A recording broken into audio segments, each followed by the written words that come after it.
एक बार फिर मैं आप लोगों के पूछे हुए फुटबॉलिंग सवालों के ऑनेस्ट जवाब दूंगा। इस दफ़ा हम बात करेंगे कि मैं एफसी न्यूरम्बर्ग जर्मनी में एक फ़ुटबॉल एनालिस्ट कैसे बना। आप पाकिस्तान में रहते हुए प्रोफेशनल फ़ुटबॉल कोच कैसे बन सकते हैं। आप फ़ुटबॉल मैचेस एक टैक्टिकल एनालिस्ट की तरह किस तरह एनालाइज करना सीख सकते हैं। और इसके अलावा भी दीगर सवालों को हम टैकल करेंगे। मैं हूँ इस्माइल फ़ारूक, जैसे कि मैंने कहा एफसी न्यूरम्बर्ग का जर्मनी में फुटबॉल एनालिस्ट, और आप देख रहे हैं pressing matters by on the mic, Pakistan का number one football show. Please subscribe, like our videos and thank you so much for supporting Pakistan football and on the mic. अगला सवाल मोहम्मद हुसैन का है, जो कि है कि tell me about your coaching journey, how you became a tactical analyst, और कैसे आप पाकिस्तान के क्लब से जर्मनी के क्लब तक एज ए टैक्टिकल एनालिस्ट पहुंचे। तो मैं आपको मुख्तसर से अपनी जो है वो स्टोरी बता देता हूँ। वो ये है कि कराची यूनाइटेड ने कोविड के दौरान एक कोचिंग कोर्स कराया था। वो मेरी नज़रों के सामने से गुज़रा। कोविड इंस्टाग्राम पे उन्होंने कोई ऐड लगाई हुई थी। तो मुझे लगा कि यार ये बड़ा इंटरेस्टिंग जो है एक मौका है देखने के लिए कि पाकिस्तान फ़ुटबॉल के अंदर क्या हो रहा है, क्योंकि उससे पहले मुझे इतना नहीं पता था कि कराची यूनाइटेड क्या कर रही है, इस तरह की इस तरह के क्लब्स एग्ज़िस्ट भी करते हैं। तो फिर मैंने उसको जॉइन किया। वो शेख हमदान और करीम किराए करा रहे थे, तो उनसे भी मेरी उधर ही पहली दफ़ा जो है वो नेटवर्किंग हुई। तो वो कोर्स हुआ। उनको मैं कोर्स में पसंद आया। कोर्स भी बड़ा अच्छा था, मुझे भी बड़ा सीखने को मिला। तो उसके बाद क्योंकि उनको कोर्स में जो मेरी इनपुट थी शायद उन्हें अच्छी लगी थी, तो उसके बाद उन्होंने मुझे कहा कि हम चाहते हैं कि आप केयू के साथ ही हमारे साथ वीडियो एनालिसिस में आ जाओ। और उसके बाद आई वुड से कि वो जो अगले कुछ साल थे उसके अंदर मैंने उनके साथ काम किया। नेशनल चैलेंज कप हुआ था डैनियल लिमोनिस के टाइम पे, जब वो टेक्निकल डायरेक्टर थे। उधर मैं पहले गया, फिर हमारे जो इधर बीच में एक अशफाक शाह ग्रुप ने पाकिस्तान प्रीमियर लीग कराई थी अपनी, उसमें भी मैं था। फिर हमने कुछ क्वेटा वगैरह में टूर्नामेंट्स थे इधर-उधर कराची के अंदर, हम उधर गए, मतलब मैं साल था। तो उधर से मेरी बहुत लर्निंग हुई और इसके अंदर सबसे ज़्यादा जो है मैं क्रेडिट वो शेख हमदान को ही दूँगा। क्योंकि ऑब्वियसली वो भी कर के सीख रहा था, बट साथ-साथ मुझे भी उसने काफ़ी सिखाया और मैंने भी कर के फिर काफ़ी सीखा। और फिर जो है मैं जर्मनी अ, जो है वो पाकिस्तान से गया जर्मनी। अम असूलन तो पढ़ाई के लिए, लेकिन मेरा प्लान ये था कि पढ़ाई के लिए जाऊँगा और वहाँ पे जाके अपने आप को फ़ुटबॉल के अंदर एस्टेब्लिश करने की कोशिश करूँगा। मैंने डिफरेंट क्लब्स को अप्रोच किया, जो है वो कोशिश की कि यार किसी तरह मैं अपनी टाँग जो है दरवाज़े में अड़ा लूँ। लेकिन क्योंकि फ़ुटबॉल इतना एक लक या कॉन्टेक्ट्स पे बेस्ड एक इतनी लक या कॉन्टैक्ट बेस्ड इंडस्ट्री है, तो मुश्किल हो रहा था जो है ना कोई जगह बनाना उसके अंदर। ऑब्वियसली आपके पाकिस्तान का ठप्पा भी लगा होता है। लेकिन किसी तरह मेरे एक दोस्त ने जो है वो एफसी न्यूरम्बर्ग जिस शहर में मैं हूँ उसी के क्लब के एक बंदे से जो है वो किसी तरह बात कर ली और उसने किसी तरह ये कह दिया कि हाँ यार अपने दोस्त को मेरे से बात कर ले। तो वो जब मुझे एक मौका मिला कि यार मैं एक बंदे के सामने बैठ के उसको दिखा सकता था कि यार मैं ये कर सकता हूँ। तो वो उसको मेरा काम पसंद आया और the rest is history. But बस I showed up and I was consistent और अल्हम्दुलिल्लाह उनको मेरा काम अच्छा लगा और बस फिर वहाँ से जो है कहानी शुरू हो गई। अम, अली बाबर का सवाल एक तो है कि how can I complete AFC pro licence living in Pakistan. फिर सरदार मुसद्दर का सवाल है इसी से लिंक्ड कि how can I gain coaching experience as a university student without disrupting my studies, and should I consider going to a foreign country और staying in Pakistan for further education and coaching experience. बड़ा tight सवाल है। पहले तो बात करते हैं pro licence करने की, और वे दोनों थोड़े से लिंक्ड हैं तो मैं इनका इकट्ठे ही दूँगा। देखें, अगर आपने पाकिस्तान में कोच बनना है तो आपको पहले तो मैं 2 चीज़ें क्लियर कर देता हूँ। कोचिंग लाइसेंस और कोच बनना ऑब्वियसली लिंक्ड हैं, लेकिन आप लाइसेंस करके कोच नहीं बनते, आप कोच बन बनते हुए ला कोच बनने के बाद बेसिकली लाइसेंस करते हो। अगर आप गाड़ी का एग्ज़ाम्पल लें, तो आप पहले गाड़ी चलाना सीखते हैं, फिर जो लाइसेंस होता है वो एक ठप्पा होता है कि हाँ यार ये बंदा गाड़ी चला सकता है। तो कोचिंग कोर्स में आपको कोचिंग टेक्निकली सिखाते नहीं है पूरी स्टार्ट से एंड, वो कोचिंग कोर्स होते हैं यार कुछ दिन के लिए हैं। उधर वो आपकी थोड़ी रिफाइनमेंट वगैरह करते हैं, आपको चीज़ें कुछ ऊपर-नीचे बताते हैं। लेकिन वो आपको ए टू ज़ेड कोचिंग सिखाते नहीं हैं। तो ये अगर किसी का मिसकंसेप्शन है कि यार मैं कोचिंग कोर्स करके कोचिंग सीख लूँगा तो ऐसा नहीं होता। कोचिंग कोर्स के अंदर वो नाम थोड़ा मिसलीडिंग है, वो एक बेसिकली वो अज़्यूम करते हैं कि आपके पास एक सर्टेन लेवल ऑफ नॉलेज है और उसके ऊपर वो थोड़ा समझ लें सेमिनार होता है। आपके पास ऑलरेडी नॉलेज है, आप सेमिनार थोड़ा-सा ले रहे हैं और एंड पे आपका टेस्ट होगा about everything that you know और उसके ऊपर आपको जो है वो लाइसेंस मिलेगा और obviously different types of licences होते हैं। सी लाइसेंस से शुरू होता है जनरली, फिर आप बी पे जाते हो, फिर ए पे, फिर प्रो पे। तो मैं ये बोलूँगा कि यार अगर आपने कोच बनना है और ऑब्वियसली उसका एंड पॉइंट ये है कि आप एक टॉप लेवल कोच बनना चाहते हो और एएफसी प्रो लाइसेंस करना चाहते हो, तो मेरा पहला जो मेरी पहली एडवाइस होगी ये होगी कि यार आप कोचिंग सीखना शुरू करो। लाइसेंसेस को अभी छोड़ दो। लाइसेंसेस एंड में एक ठप्पा है। मैं काफ़ी जो है वो केसेस जानता हूँ जिनमें आपको लोगों के पास लाइसेंस है लेकिन उनको कोचिंग नहीं आती। तो ला और गाड़ी वाला एग्ज़ाम्पल भी है। पाकिस्तान में कितने लोग हैं लाइसेंस आता है लाइसेंस पड़ा हुआ है गाड़ी चलाने का, गाड़ी चलानी नहीं आती। तो इसी तरह इसके अंदर भी है, तो आप गाड़ी चलाना सीखो, कोचिंग करना सीखो, लाइसेंस उसके बाद ठप्पा लग जाएगा। तो जाओ, अगर कोचिंग के बारे में पैशनेट हो और ये फाइंड आउट करने के लिए या पता लगाने के लिए कि आप कोचिंग के बारे में कितना पैशनेट हो, आपको जाना पड़ेगा ग्राउंड के अंदर। आपको या तो आपके आस-पास कोई क्लब्स हों, जो कि आप कहो यार मैं वॉलंटियर करना चाहता हूँ। या फिर आप कोई गली मोहल्ले के अपने कज़न-वज़न को पकड़ो, छोटे भांजे-भतीजों को पकड़ो और उनको ही कराना शुरू हो जाओ पार्क के अंदर। बट आपको ये तजुर्बा हासिल करना पड़ेगा। आप जाओ आप ऑनलाइन रिसोर्सेज़ देखो, आप पाकिस्तान में जो इतने लोग जो कोचिंग कर रहे हैं फॉर एग्ज़ाम्पल जैसे मैं शेख हमदान का एग्ज़ाम्पल दे रहा हूँ, वलीद जावेद हैं और भी बड़े लोग हैं। इनको रीच आउट कर सकते हो, इनसे हेल्प माँग सकते हो। ये आपको हेल्प देने को तैयार होंगे थोड़ी बहुत जो भी आपको चाहिए। और अपना मतलब basically get your feet dirty जाओ घास पे उतरो, कोचिंग करो, उससे आपको पता लगेगा कि आपको कितना शौक है ये इसका। आपको रियलाइज़ होगा कि असल कोचिंग होती क्या है, ये सिर्फ़ फीफा वाला काम नहीं होता 442 जी 433 कर ली ये वो, ये सिर्फ़ टीवी के लिए शशकें हैं। जो असल कोचिंग होती है वो बहुत डिफरेंट होती है। तो आपको पता चलेगा यार अब मैं वाक़ई ये करना चाहता हूँ या नहीं करना चाहता, मैं इसमें कितना अच्छा हूँ, मुझे कहाँ पे डेवलप करना है और फिर अगली चीज़ आएगी कि यार आहिस्ता-आहिस्ता करके आप डेवलप करोगे तो होपफुली आप किसी ऐसे जो है वो प्लेटफ़ॉर्म पे जा सकते हो जहाँ पे फिर coaching licences also start to make sense कि अच्छा यार मैं कोचिंग लाइसेंस करता हूँ क्योंकि उसके लिए भी ऑब्वियसली पैसे लगते हैं। अम, तो how can I gain coaching experience as university student without disrupting my studies? यार आपको वीकेंड्स पे या शाम को या कहीं आपको कहीं न कहीं शुरू करना पड़ेगा। आप अगर कराची में हो तो आप कराची में काफ़ी क्लब्स हैं, उधर आप जाके वॉलंटियर कर सकते हो, उनको पूछ सकते हो यार मैंने जॉइन करना है। लोगों को हमेशा फुटबॉल में हेल्प की ज़रूरत होती है, स्पेशली पाकिस्तान के अंदर। अम, और जहाँ पे बाहर जाने की बात है या इधर रहने की, यार मैं तो यही एडवाइस करूँगा कि अनलेस कि आप ऑलरेडी पाकिस्तान के अंदर रह के अपने आप को इतना आपने जज नहीं कर लिया है, इतना एस्टेब्लिश नहीं कर दिया कि आपको प्रॉपर्ली पता लग गया है अच्छी तरह से कि यार मेरा फुटबॉल में सीन बन सकता है और ये आपको एक प्रॉपर फीडबैक मिली है काम करके और वैसे भी ये नहीं कि बस शौक है तो बस अब मैं बोरिया बिस्तरा बांध के बाहर चला जाऊं और फुटबॉल में कुछ करने की कोशिश करूं। यहाँ पे आपको पहले शुरू करना है। यहाँ पे अगर आपको अच्छा फीडबैक मिलता है जनरली इन द सेंस कि यार हाँ मुझे ये चीज़ पसंद है, मैं इस पे अपनी ज़िंदगी लगाना चाहता हूँ और मैं अच्छा हूँ, तो फिर बंदा सोच सकता है बाहर जाने का। लेकिन बाहर जाने का मसला ये है कि बाहर ऑब्वियसली प्रोज़ एंड कॉन्स है दोनों जगह।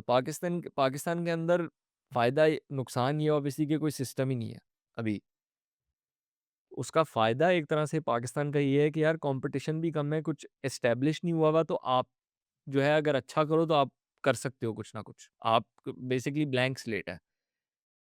लेकिन ऑब्वियसली एक कॉन ये भी है कि बहुत सिस्टम डिपेंडेंट है at the end of the day, क्योंकि अगर आप 5 साल रगड़ते रहो और 6 साल बाद और 5 साल बाद भी अगर कोई लीग नहीं है, कुछ भी नहीं है, तो आप एक डेड एंड पे हिट होगे। लेकिन बाहर ऑब्वियसली ये नहीं है, बाहर सिस्टम बना हुआ है, टेक्निकली अपॉर्च्युनिटीज़ एग्ज़िस्ट करती हैं, क्लब्स हैं, सब कुछ है, चल रहा है। लेकिन मसला ये है कि वहाँ पे आपका कोई नामो-निशान नहीं होगा, आपके कोई कनेक्शंस नहीं होंगे, आपको शायद ज़ुबान ना आती हो, आप शायद उतने अच्छे नहीं हो जितने लोग जो टॉप पे काम कर रहे हैं वो अच्छे हैं। तो और पैसा वगैरह अगर आपने बनाना है तो वो अच्छे-अच्छों को ही मिलता है ज़्यादा। तो इसलिए ये जो है ना ऐसे आप पूरी ज़िंदगी आपको इस पे वक़्फ नहीं कर देनी चाहिए शुरू में ही। आपको पहले छोटे-छोटे स्टेप्स लेके देखना चाहिए कि यार अच्छा, क्या मैं ये चीज़ करना भी चाहता हूँ कि नहीं करना चाहता? उसके बाद अगला जो है बंदा इवेंचुअली सोचता है यार अच्छा, मैं इस नहज पे खड़ा हूँ, अब मैं बाहर जाऊँ, यहाँ रहूँ, क्या करूँ? तो that would be my advice. Assassins Creed का सवाल है, how can 14 year olds like me have a better mentality to achieve our football dreams? Assassins Creed, मैं आपको ये बोलूँगा कि आप किस मुल्क में रहते हो। अगर आप पाकिस्तान में रहते हो तो मैं कहूँगा कि आपकी फुटबॉलिंग ड्रीम, अनफॉर्चुनेटली हमारी फुटबॉलिंग, जो हमारे बच्चे बड़े होते हैं और फुटबॉल का सोचते हैं, मैं भी था और भी बड़े लोग देखते हैं, वो यही सोचते हैं कि यार फुटबॉलर बनना है। लेकिन वो लिमिटेड होती है आपके इर्द-गिर्द के एनवायरनमेंट से। तो आपकी ऑब्वियसली जो एनवायरनमेंट है उसके अंदर आप उसको मैक्सिमाइज़ किस तरह कर सकते हो? मैं ये बोलूँगा कि आपका अभी ऑलरेडी जितना लेवल है उसको जितना आप बढ़ा सकते हो बढ़ाओ। अगर आप किसी अकेडमी में नहीं हो, अच्छी अकेडमी में, आप मुझे अपना शहर बताओ, अगर कराची में हो तो कराची यूनाइटेड या करीम कराई अकेडमी कराची के अंदर बहुत बेहतरीन है। अम उसके बाद अगर आप इस्लामाबाद में हो तो one on one football coaching Waleed Javed करवाते हैं, वो बहुत अच्छी है। अगर आप लाहौर में हैं तो ट्रेन विद काका का मैंने सुना है कि वो बहुत अच्छी है, और बुल्स एफसी की भी है अकेडमी। तो ये आप अकेडमीज़ के अंदर जाके देखो कि उसके अंदर आप कितना अपने आप को बेहतर कर सकते हो, और उस हिसाब से फिर अपने आप को कॉन्स्टेंटली आपने ऐसी ज़िंदगी गोल डिफाइन करो, आपकी ड्रीम क्या है? और रियलिस्टिक होनी चाहिए ऑब्वियसली, लेकिन छोटी भी नहीं होनी चाहिए। ड्रीम बिग लेकिन रियलिस्टिक, और फिर उस हिसाब से आप जो है अपनी रूटीन बनाओ। अम, पढ़ाई को तरजीह दो, पढ़ाई नहीं छोड़नी है, ऐसा नहीं कि बस फुटबॉल के पीछे ही लग जाओ। अम, लेकिन साथ-साथ जो है बेसिकली अम आप अपने आप को बेहतर करो आहिस्ता-आहिस्ता, और पाकिस्तान के अंदर मैं आपको स्पेसिफिक एडवाइस यही दूँगा कि यार, अनलेस कि हमारी कोई यूथ कॉम्पिटिशन्स वगैरह शुरू होते हैं, आपका बेस्ट चांस ये है कि आप पाकिस्तान की एज ग्रुप फुटबॉल के अंदर खेलो, जैसे अंडर 17, अंडर 19। तो आपका एम ये होना चाहिए कि यार मैं अपने आप को इतना बेहतर करूँ कि 17-18 साल की उम्र में, 16 साल की उम्र में मैं उन पाकिस्तान को रिप्रेज़ेंट कर सकूँ। और फिर इवेंचुअली अगर आप इतने अच्छे हो गए कि आप उन लेवल्स पे पाकिस्तान को रिप्रेज़ेंट कर रहे हो और आप कंसिस्टेंट रहे ट्रेनिंग के अंदर, डाइट के अंदर, रूटीन के अंदर, तो आप इवेंचुअली जो है सीनियर टीम में भी पाकिस्तान लेवल पे पहुँच सकते हो। एसएलएफसी का सवाल है, Uzair here and my question is for Ismail भाई, do you think local coach have the guts to beat India and SAFF we need to win something now? यार गट्स, ऐसा नहीं है कि यार आपके पास गट्स नहीं होती तो आप, हाँ, मतलब ऐसा नहीं है कि गट्स की कमी है, मतलब ऐसा नहीं है कि ड्रेसिंग रूम के अंदर बैठे हुए हैं और गए यार आज इंडिया के पास गट्स ज़्यादा थी और हमारे पास गट्स अगर ज़्यादा होती तो हम जीत जाते।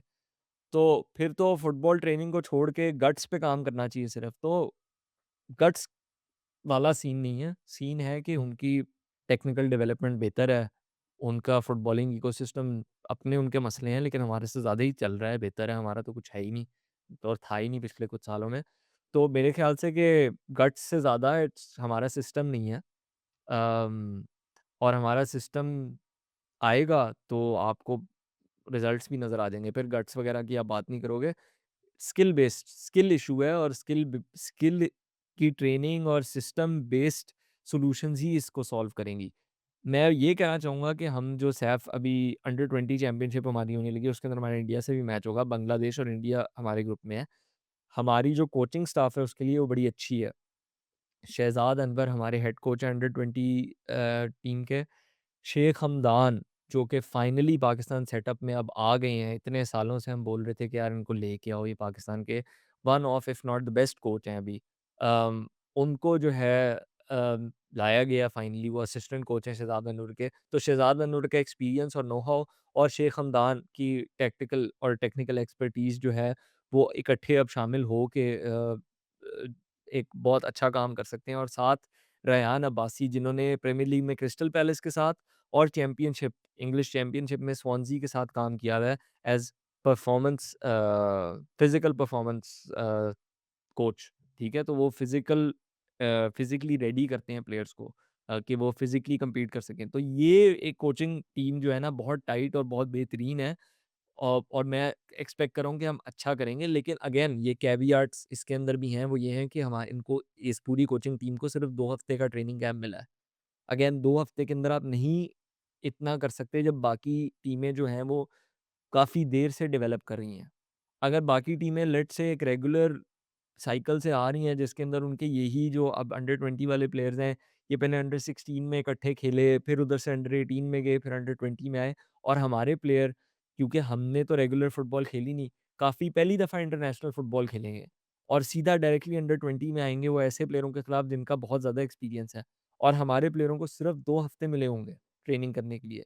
तो हमारी कोचिंग स्टाफ अब जादू की छड़ी तो नहीं लेके आए हुए, ना ही हमारे प्लेयर कोई बेचारे जो हैं वो रातों-रात को बीस्ट बन सकते हैं। तो हमें उस इन सब चीज़ों को मद्देनज़र रखना होगा लेकिन again to cap it all of skill issue है, सिस्टम बेस्ड इश्यू है और हम इसी से सॉल्व कर सकते हैं।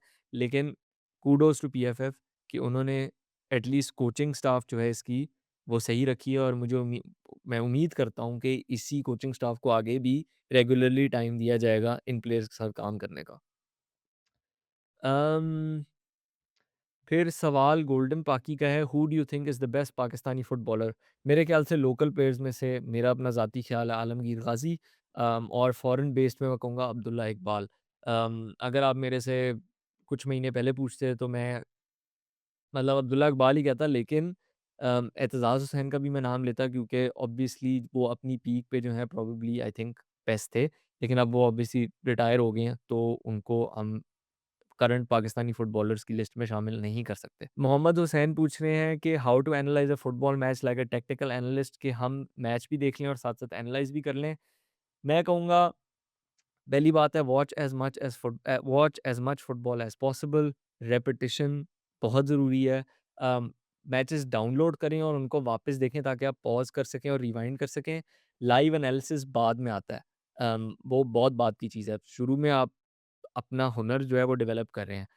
पहले शुरू करें बेसिक चीज़ें देखने से कि यार प्लेयर्स किधर खड़े हुए हैं, इन पोज़ीशन, आउट ऑफ पोज़ीशन, ठीक है? फिर आप इतनी दफ़ा करो ताकि आपको जो है वो जनरल शेप्स और फ़ॉर्मेशन समझ आना शुरू हो जाएँ। लेकिन बहुत ज़रूरी है कि आपका जो भी अभी के कॉन्सेप्ट्स हैं दिमाग में उनको आप निकाल दो। जैसे आपको लगता है कि यार आपको पता है 4-3-3 क्या होता है, ये क्या होता है, उस सब को निकाल दो। बहुत ज़रूरी है कि आप एक फ्रेश माइंड से, एक ओपन माइंड के साथ आओ और सीखने की इंटेंशन से आओ।